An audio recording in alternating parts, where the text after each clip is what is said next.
Hola, ciao, hallo, bonjour. These are the basics of the European economy. Before the European Union was established, the European Community happened. The European Community is an integration wherein states come together to create a whole.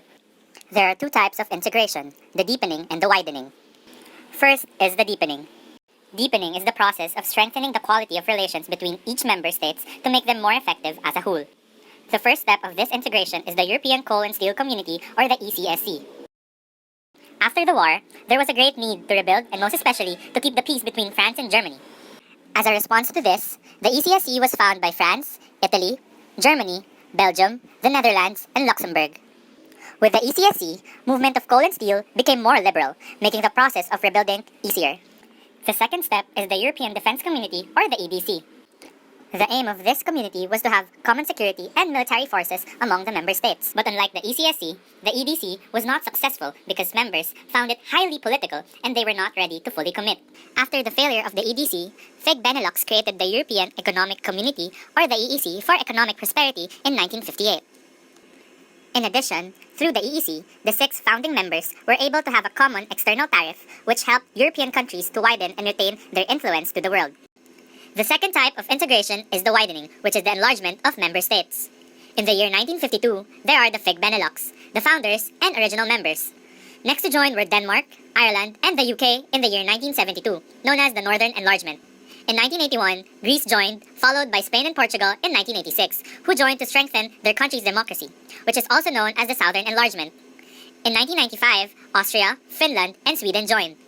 Then the Big Bang enlargement happened in 2004 when Cyprus, the Czech Republic, Estonia, Hungary, Latvia, Lithuania, Malta, Poland, Slovakia, and Slovenia joined.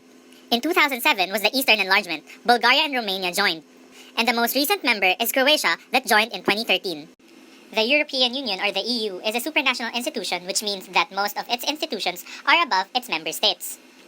Its supranational power was attained through the pooled sovereignty that the member states willingly gave to the EU upon joining. The EU is now an economic union, or a partial integration. But before it reached that level of integration, it had to go through different stages. When the FIG Benelux decided to create the ECSC, it was an ad hoc cooperation since its sole temporary purpose was to rebuild Europe after the war. The second stage is the Free Trade Agreement, which aims for trade liberalization and decrease in tariffs. The ECSC reached the second stage of integration when the EEC was founded. Third is the Customs Union, where members impose a common tariff for imports coming from non-member states. While the fourth stage is the Common Market, where members have a free movement of labor, capital, and other resources. These stages were achieved through the founding of the European Single Market, or the ESM. Fifth is the Economic Union, or partial integration. Members have a coordinated fiscal and monetary policies. This is where the EU is now that they have the euro as their single currency and the Schengen area policy to aid the mobility of trade, capital, and people. Sixth is the Political Union, or full integration, where the abolishment of the member sovereignty is necessary to create one entity. It is the only integration that the EU has not yet achieved. PIGS is an acronym for Portugal, Ireland, Greece, and Spain. These are the heavily indebted countries of Europe. Greece is known as one of the most corrupt EU countries and has accumulated about 31,000 euros of debt per person. Despite the very large debt, Greece imposes and collects very low taxes. Moreover, Greek citizens do not like paying their taxes. But when they joined the Eurozone and having EU as their guarantor, Greece's creditability increased, which allowed them to borrow more money compared to before. So they kept on borrowing money to sustain their national welfare, until they reached a point wherein they can no longer manage their debts. Same with Greece, Portugal also borrowed a great amount of money to pay for their current debts. Then Ireland and Spain experienced one of the worst property bubbles that the world has ever seen, that eventually led to the European debt crisis. With the PIGS bringing down the value of the euro, richer members of the Eurozone were forced to bail them out of their debts. EU countries are known for their highly developed social welfare system. The Scandinavian countries, France, Austria, Germany, and Belgium spend 26 to 30% of their gross domestic product on social welfare, making them the highest spender on social welfare among EU countries.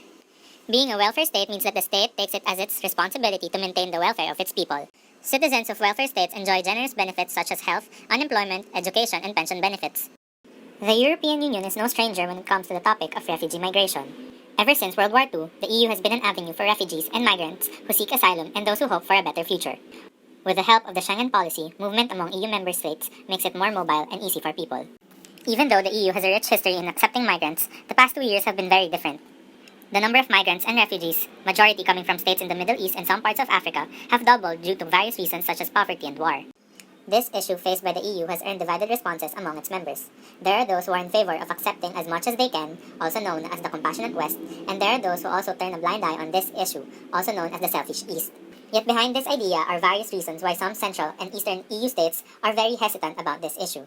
One of the reasons would be the lacking capacity of some states to further adopt due to the existence of other refugees present in their respective states. As a response to this problem, Angela Merkel proposed the equal distribution of income in refugees.